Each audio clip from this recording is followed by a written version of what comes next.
వరంగల్లో Kakatiya urban development భూముల వేలం వ్యవహారం రాజకీయ రగడ సృష్టిస్తోంది. భూముల వేలం వ్యవహారంలో అవినీతి జరిగిందంటూ బీఆర్ఎస్ నాయకులు నిన్న తడిబట్టలతో భద్రకాళి ఆలయంలోకి వెళ్లేందుకు యత్నించగా పోలీసులు అడ్డుకున్నారు.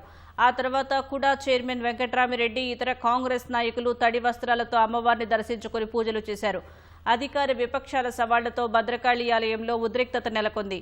ఆలయాన్ని రాజకీయాల్లో అపవిత్రం చేశారని ఇవాళ బీజేపీ నేతలు సంప్రోక్షణకు పిలుపునివ్వడంతో మరోసారి రాజకీయం వేడెక్కించింది.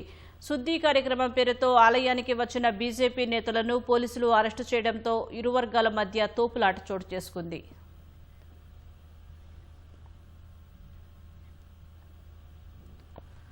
వరంగల్ భద్రకాళి అమ్మవారి ఆలయం వద్ద ఉద్రిక్తతకు సంబంధించి మరింత సమాచారం మా ప్రతినిధి లింగయ్య అడిగి తెలుసుకుందాం. లింగయ్య, ప్రస్తుతం అక్కడ పరిస్థితి ఎలా ఉందంటారు?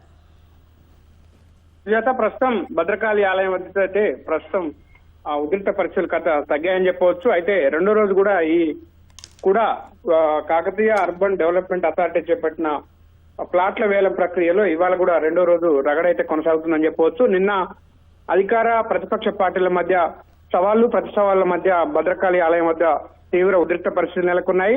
కూడా చేపట్టిన వేలం పాట ప్రక్రియలో పూర్తిగా అవినీతిమయంగా సాగిందని, భారీ విలువైన ప్లాట్లను కూడా కేవలం ₹1,00,000 దాటి గజం విలువ పలికే ప్లాట్లను కూడా కేవలం 60,000కు 70,000కు తమ అనునాయులకు కట్టబెట్టారు, కాంగ్రెస్ కార్యకర్తలకు కట్టబెట్టారంటూ బీఆర్ఎస్ తీవ్ర ఆరోపణలు చేసింది.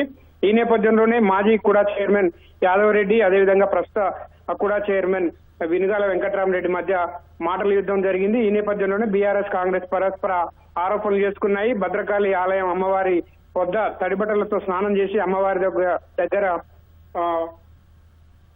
ప్రతిజ్ఞ చేయాలని, ప్రమాణం చేయాలని చెప్పి ఇరు పార్టీలు కూడా ప్రతి సవాలు విసురుకున్నాయి. ఈ నేపథ్యంలోనే నిన్న తీవ్ర ఉద్రిక్త పరిస్థితులు నెలకొన్నాయి. బీఆర్ఎస్ నాయకులు భారీగా నిన్న చేరుకుని అక్కడికి లోపలికి వెళ్లేందుకు ప్రయత్నించారు.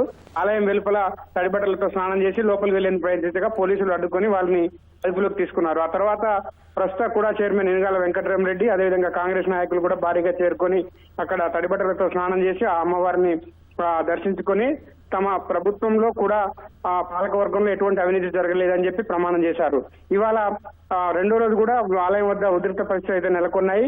బీఆర్ఎస్ కాంగ్రెస్ ఆరోపణలు ప్రత్యారోపణలతో రాజకీయ ఆరోపణలు చేసుకుంటూ పవిత్రమైన భద్రకాళి అమ్మవారిని అపవిత్రం చేశారంటూ బీజేపీ ఆరోపించింది. ఈ నేపథ్యంలోనే ఇవాళ బీజేపీ ఆధ్వర్యంలో అమ్మవారి ప్రాంగణాన్ని సంప్రోక్షణ శుద్ధి కార్యక్రమం కూడా చేపట్టారు. జిల్లా అధ్యక్షుడు రవి ఆధ్వర్యంలో, వరంగల్ జిల్లా బీజేపీ అధ్యక్షుడు రవి ఆధ్వర్యంలో కార్యకర్తలు నేతలు చేరుకున్నారు. ఈ నేపథ్యంలోనే పోలీసులు వాళ్ళను అడ్డుకున్నారు.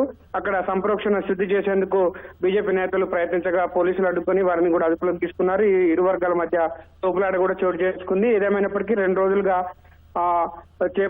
రెండు రోజులుగా కూడా వేలంపాటలకు సంబంధించి మొత్తం రాజకీయ రగడ అంతా కూడా భద్రకాళి ఆలయం వేదికగా భద్రకాళి అమ్మవారి సాక్షిగా జరుగుతుంది. రాజకీయ రగడగా కొనసాగుతుంది. ఇప్పుడు రెండు పార్టీల మధ్య రాజకీయ రగడ ఇప్పుడు మూడో పార్టీగా బీజేపీ కూడా రంగప్రవేశం చేయడంతో ఈ పరిణామాలు ఎటువైపు దారితీస్తాయన్నది మాత్రం సర్వత్రా రాజకీయంగా చర్చకు దారితీస్తున్నాయి. సుజాత, ధన్యవాదాలు లింగయ్య.